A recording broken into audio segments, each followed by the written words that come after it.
Gold trusted gold buyers. మీరు తాకట్టు పెట్టిన బంగారాన్ని విడిపించి ఈ రోజు ఉన్న మార్కెట్ ధరకు కొనబడను. కంగ్రాచులేషన్స్ మా, నువ్వు నాగార్జున మీద వేసిన ప్రోగ్రామ్ సూపర్ హిట్. ఉత్తరాలంతా కట్టలుగా వచ్చుంటాయి. Thank you sir. అమ్మా, వారానికి 2 ప్రోగ్రామ్ ఇంత మాదిరిందా మన టీవీ ఓహోరుండు. అంత ఆహా టీవీ ఓరలే అంత పావి అడయారిపోయి అడుక్కుని మా తింటాడు. నా అంబిషన్ కూడా అదే సార్. వచ్చే ఆదివారం కోసం ఓ సెన్సేషనల్ ప్రోగ్రామ్ ప్లాన్ చేశాను. తమిళనాడు కర్ణాటకల్ని గజగజలాడిస్తున్న స్మగ్లర్ వీరప్పన్ని షూట్ వీరప్పన్ని షూట్ చేయడానికి మన దగ్గర షూట్ చేయడం అంటే గన్స్ తో కాదు, కెమెరాతో. అదెప్పుడు మా ముడియం వీరప్పన్ కూర జంతువు మారి అడవుల్లో అంతా ఉంటాడే. ఆ అడవుల్లో ఉన్న వీరప్పన్ని ట్యాంక్ బండ్ మీద నిలబెడతాను. వీరప్పన్ అంటే శాంతాభవన్లో ఊతప్ప మిల్లే. వాడి గురించి నీకు తెలియదు? నాకు బాగా తెలుసు సార్. నేను పనిచేసేది అతని దగ్గరే. నువ్వు వాడి ఇన్ఫార్మర్? ఇన్ఫార్మరు కాదు, ట్రాన్స్ఫార్మరు కాదు. ఆ వీరప్పన్ ఎవరో కాదు సార్, మీరే. అవును సార్, మిమ్మల్ని అందరూ ఆఫీస్ లో వీరప్పన్ అని పిలుస్తారు.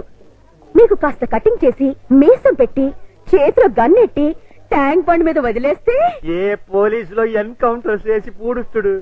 పోలీసులకి రావద్దని ముందే ఇన్ఫార్మ్ చేద్దాం. రేపు మిమ్మల్ని చూసి జనం భయపడిపోతారు, షాక్ అయిపోతారు. ఆ రియాక్షన్స్ అన్ని నేను చాట్ నుండి షూట్ చేస్తాను. దాంతో మన టీవీ బీబీసీ కన్నా పాపులర్ అయిపోతుంది. అమ్మా తాయే వేండామా, ఇట్లాంటి రిస్కీ ప్రోగ్రామ్ అంటే నాకు భయం. మీకేం భయం లేదు సార్? ఉందంటే లేదంటే అయితే మీ టీవీ స్టేషన్ మూసేసి ఏ రేడియో స్టేషన్ కు అమ్మేస్తారు. అది కాదమ్మా, నేను చెప్పినట్టు చేయండి, లేకపోతే సరే ఏం చెయ్యాలా చల్లు. ట్యాంక్ బండ్ పక్కనున్న ఓ హోటల్ దగ్గరికి మీ టాటా సియారా వచ్చి ఆగుతుంది.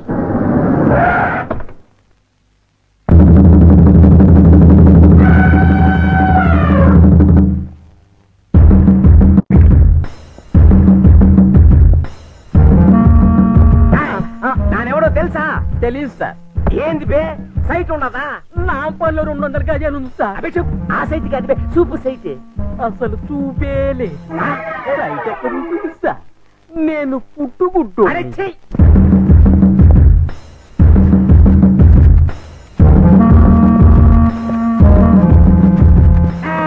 ఎక్కడ వాళ్ళంతా అక్కడదా ఉండాలి. ఇలా చుట్టడమే.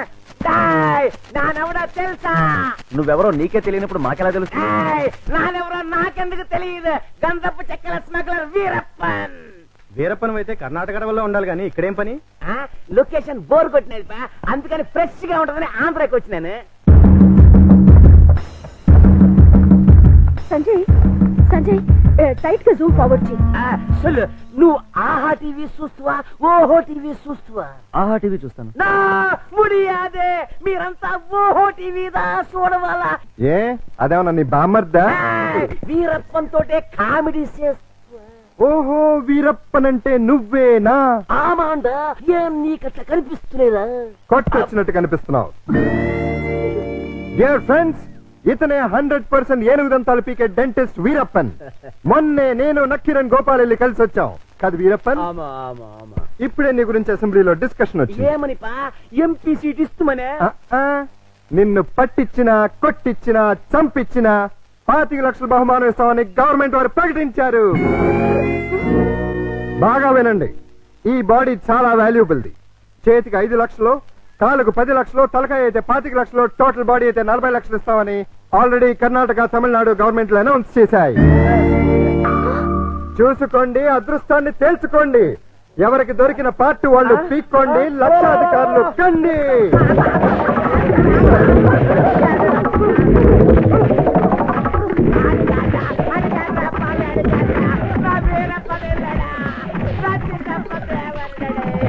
అబద్ధం, వాడా వీరప్పన్. వాళ్ళు నువ్వు పట్టేసుకుని డబ్బులు కొట్టేస్తావనా? మీరు కంటిన్యూ అవ్వండి ఫ్రెండ్స్.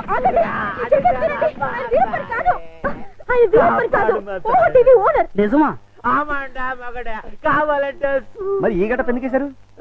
వీరప్పల్లా యాక్ట్ చేసి మిమ్మల్ని అంతా భయపెట్టి ఒక ప్రోగ్రామ్ చేసి క్యాష్ చేసుకుందాం అనుకున్నావా? నీ టీవీని పాపులర్ చేయడానికి ఇంత నీచానికి దిగజారుతావా? నిజంగా నువ్వే వీరప్పనైనా ఎవడైనా నమ్మి హార్ట్ అటాక్ చచ్చుంటే ఏం జరిగేది చెప్పండి ప్రజలారా. ప్రాణాలతో చెలగాటు వాడే ఇలాంటి టీవీ వాళ్ళని ఏం చెయ్యాలి? ఈ ఓహో టీవీని బ్యాన్ చేసి వీడిని శాశ్వతంగా మూయించేయాలి. కుదరదు, నిన్ను కోర్టుకు లాగి బోనెక్కించాల్సిందే. వదిలేండి, ఇంకోసారి ఇలా చేయరండి, ఇంకోసారి ఇలా చేయరు. సరే పండి. అన్నట్టు మర్చిపోయాను, ఇప్పుడు ఇక్కడ జరిగిన తతంగం అంతా మా కెమెరాల్లో బంధిస్తాం. రేపు ఆదివారం 6ంటికి మా ఆహా టీవీలో ప్రోగ్రాం చూడండి, ఆనందించండి. మీరు రండి. పోచే పోచే నా పరువే పోచే. మా మాధురి దీక్షిత్, నేను చెప్పింది ఏంటి, నువ్వు చేస్తున్నట్టు? నేనేం చేశాను? అసలు ఈ ఇంట్లో నువ్వెవరివి? పని మనిషిని. పని మనిషివే కాదు, మా అల్లుడికి పనికొచ్చే మనిషివి. ఈ వంట పనులు టెంపరీ. టాలెంట్ మొత్తం ఒకసారి చూపించేస్తే భయపడిపోతారేమోనని ఇన్స్టాల్మెంట్స్ లో ప్రొసీడ్ అవుతున్నా. నువ్వు ఇలా ఇన్స్టాల్మెంట్ మీద ప్రొసీడ్ అవ్వు. ఈ లోపానికి 60-70 ఏళ్ళు వచ్చేస్తాయి. నువ్వు ఈ మిక్సీ పనులు ఆపేసి ఆ పనులు మొదలెట్టు. అదిగో కార్ సౌండ్ వచ్చింది, అల్లుడు గారు వచ్చేట్టున్నారు. నువ్వు ముందు పనులు వెళ్ళిపో.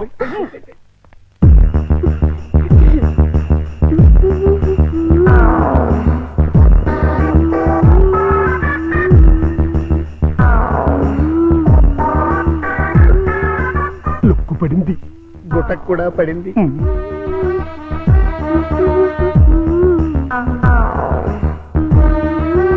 వాతావరణంలో మార్పు వచ్చింది, పెనుగాళ్ళు కూడా వేస్తుంది. వాయుగుండం ఏర్పడింది, తుఫాను చెలరేగింది.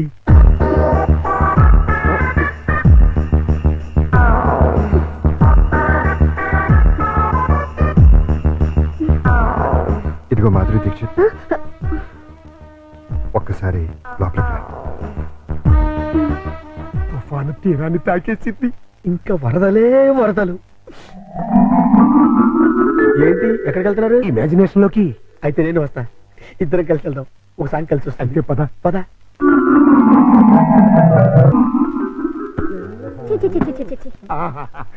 మాధురి, వర్షం తగ్గిందా? వరదలు తగ్గాయా? వరద లేదు, బురద లేదు. అదేంటి? మాడా కన్నా 3 తెప్పించొచ్చు కానీ మీ అల్లుడి గారికి మాత్రం 3 తెప్పించలేవు. ఆయన నేనే కాదు, డాక్టర్ సమరం గారు కూడా బాగు చేయలేరు. అంటే లోపల ఏం జరగలేదా?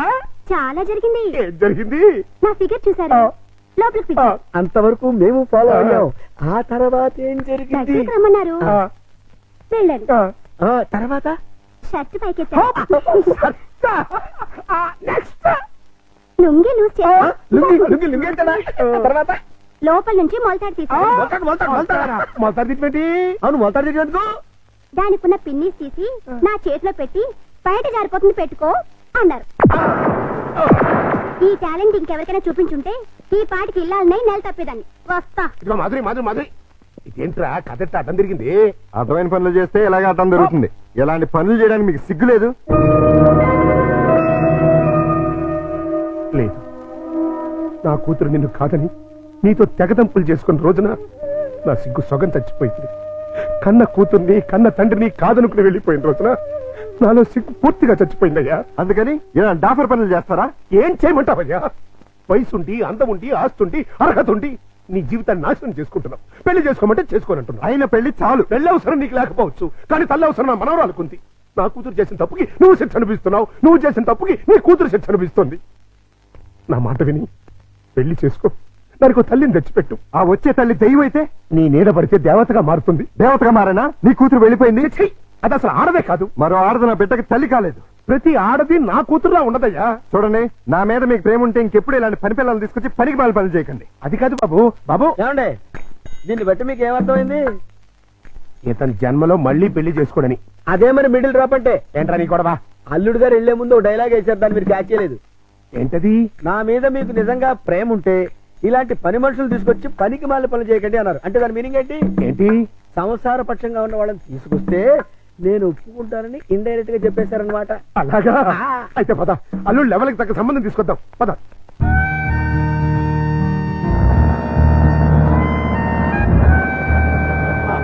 రండి, మీకోసం వెయిటింగ్. Hi uncle. హాయ్. మన బాబా? కాదు, మా బాబు. అదే అదే. మీ వారు రాలేదా? ఆయన ఇక్కడ ఉండదు, దుబాయ్ లో ఉంటారు. అంటే మీరు ఒక్కరే ఉంటారనమాట. Very good. మా బాబు బబ్లు కూడా ఉంటాడు. మీకేమైనా హెల్ప్ కావాలంటే చెప్పండి, చిటికలో చేసేస్తా. అంత అవసరం నాకు రాదులేండి. సామాన్లు దించండి. అలాగే దించేస్తాం. మిమ్మల్ని కాదు, వాళ్ళని. అబ్బో, అంకల్, మీకు క్రికెట్ వచ్చా? వచ్చా? అజారుద్దీన్ కి సచిన్ టెండూల్కర్ కి కోచింగ్ ఇచ్చిందే మనం. ఎత్తుకోవేసుకోమా. చచ్చాం అనవసరంగా కమిటీ అని.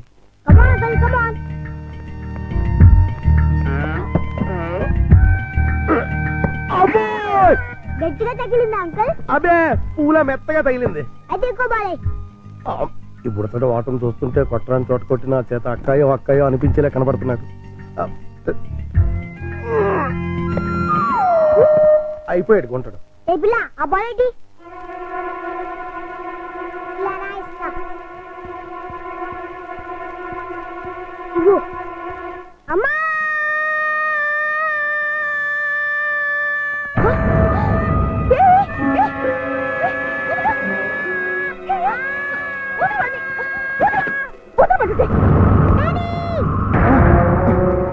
ఏంటమ్మా ఏమైంది? ఎవతది? ఓహో నువ్వా? ఆహా తమరు కూతురా? మా పాపను ఎందుకు తోసావు? మా బాబుని కొరికినందుకు. కొరికితే తోసేస్తావా? లేకపోతే ముద్దెట్టుకుంటారా? అసలు లోపలికి ఎవరు రానిచ్చారు? ఈ అమ్మాయి ఎవరో కాదు, ఆ. ఇప్పుడే మీ ఎదురింట్లో అద్దెకి దిగింది. వాట్? ఎదురిల్లు దీనికి అతికిచ్చారా? నా పర్మిషన్ లేకుండా నాకు చెప్పకుండా దీనికి ఎందుకు ఇచ్చారు? ఇదిగో దానికి దీనికి అంటే మర్యాద దక్కదు. అయినా ఆయన ఇల్లు అద్దెకించుకోవడానికి నీ బోర్డు పర్మిషన్ ఎవరికి కావాలి? మరే అసలు నువ్వు ఇక్కడున్నావు అని తెలుసుంటే చచ్చిన ఇక్కడికి వచ్చేదాన్ని కాదు. ఇప్పుడు తెలిసిందిగా వెళ్ళా.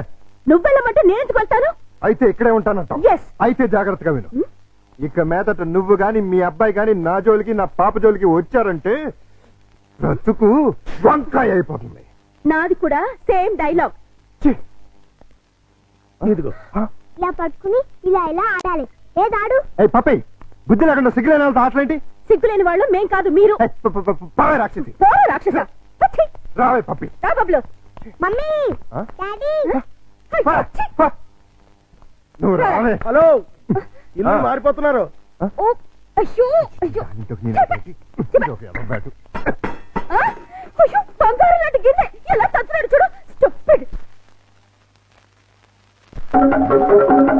ఈ క్యారెక్టర్స్ చూస్తుంటే ఏదో ఫ్లాష్ బ్యాక్ స్టోరీ ఉన్నట్టు అనిపిస్తుంది. చూద్దాం.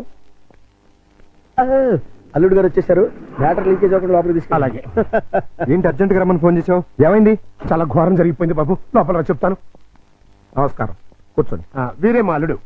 ఇప్పటి వరకు ఆయన కల్లుడు, ఇక్కడి నుంచి మీ కల్లుడు. ఆ అమ్మాయిని తీసుకురండి. అలాగే. అమ్మాయి ఏంటి అల్లుడు ఏంటి? నన్ను క్షమించలుడు.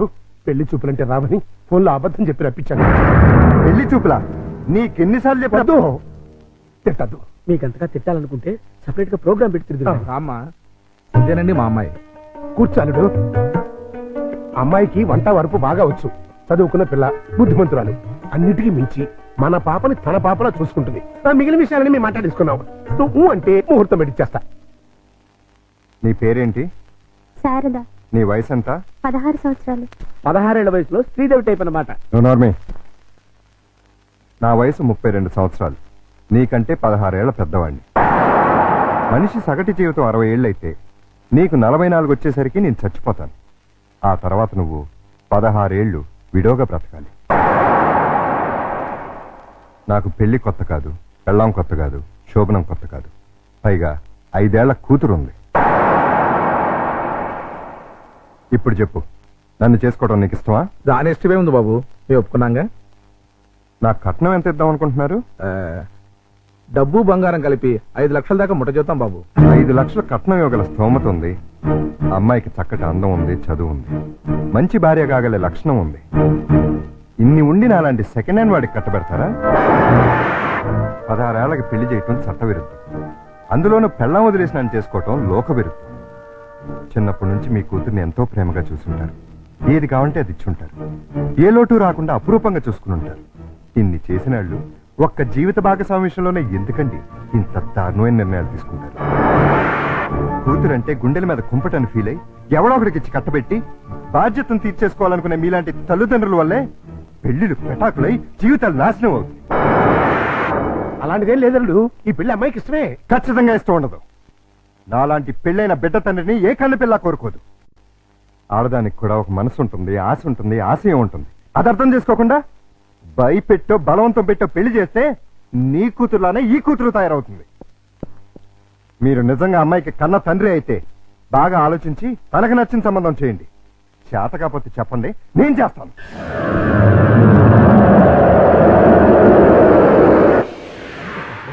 Good morning good morning. Good morning. ఏంటి అంతా రెడీయా? అంతా రెడీ సార్. హీరోయే లేడు. ఏమయ్యాడు? నేనే ఎందుకు లేని పంపించేశాను. ఏ ఆ హీరో వేషం నే వేద్దామని. చండాలంగా మీరు హీరో ఏంటండి? అంటే నేను కామెడీ వేషాలు తప్ప హీరో వేషానికి పనికిరామా? పిచ్చేసాలు వేయడానికి తప్ప ఎందుకు పనికిరారు. ఇదిగో నువ్వు వెళ్ళా మాడకిని పిలుచురా. అల్లుడు నువ్వు చేసిన పని ఏమన్నా బాగుందా? ఏది మా ఓనర్కి వేషం ఇవ్వడం కాదు, బంగారం లాంటి పిల్లని పెళ్లి చేసుకోబోయే మగడా అంటే ఆ పిల్లకి ఇంకో మొగుని చూస్తాను అంటాం. నేను పెళ్లి చేసుకోనని 1,00,000 సార్లు చెప్పాను. చేసుకోమని 1,00,00,000 సార్లు అడిగాను. అసలు పెళ్లి మీద నాకు లేని ఆశ నీకెందుకు? దాన్ని కని నీ కట్టబెట్టి నీ జీవితాన్ని నాశనం చేశాను కాబట్టి, నా కూతురు చేసిన తప్పుకి నువ్వు శిక్ష అనుభవిస్తుంటే చూడలేకపోతున్నాను కాబట్టి, అల్లుడు దయచేసి పెళ్లి చేసుకో. నేనొట్టి మొగాడిని కాదు, మొగుడిని, తండ్రిని. అయితే ఏమైందండి? మళ్ళీ పెళ్లి చేసుకుంటే మళ్ళీ మొగుడు కావచ్చు, మళ్ళీ తండ్రి కావచ్చు. నేను మరో కన్నిమెళ్ళలో తాళి కట్టి ఈ సెకండ్ హ్యాండ్ భర్తతో నేను కాపురం చేసేదని అనుక్షణం అమ్మాయి బాధపడేలా నేను చేయలేను. ఇక ఈ మనిషిని మార్చడం నా వల్ల కాదు. మరైతే నా తొట్లో తొందరపాటు. రామాయణంలో ఎన్టీ రామారావు రావణాసుడు వేషం వేస్తే సీతకాయ మైరాగం రాముడు వేషం వేసిన హర్నాథ్తో పోతానంటుంది అన్నట్టుంది. అసలు అర్థమయ్యేట్టుగా చెప్తావు. మీరు ఇంకా క్యాచ్ అనమాట. క్యాచ్ చేయడానికి బాలెవరేశారా? మీ అల్లుడు గారు ఆయన చెప్పిన లాస్ట్ లాగేంటి? ఏంటి? వెన్న మెడలో తాళి కడితే ఆ పిల్ల ఇతన్ని సెకండ్ హ్యాండ్ మొగుడిగా ఫీల్ అవుతుందని ఈయన ఫీల్ అవుతున్నారు. అంటే దాని అర్థం ఏంటి? ఏంటి? ఏంటంటి కన్నెగారి పిల్లని చూడండి అని. కన్యగాని పిల్ల అంటే ఏదైనా కేసును చూడమనే? మీతో అదే అలాగే విడాకులు తీసుకున్న పిల్లలు చూడండి అని. విడాకులు తీసుకున్న పిల్లలు ఎక్కడ దొరుకుతారా?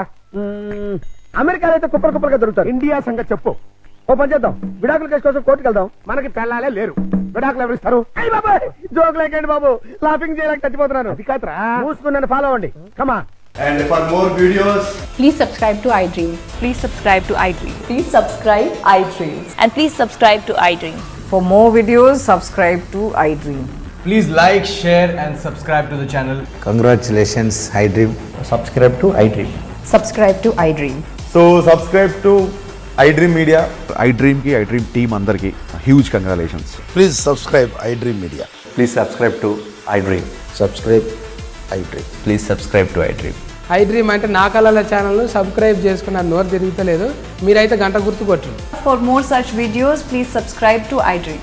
Subscribe to iDream. Please subscribe to iDream. Please subscribe iDream Media. Please do subscribe to iDream. Please subscribe to iDream Media. For best entertainment and information, please subscribe iDream. And don't forget to subscribe to iDream.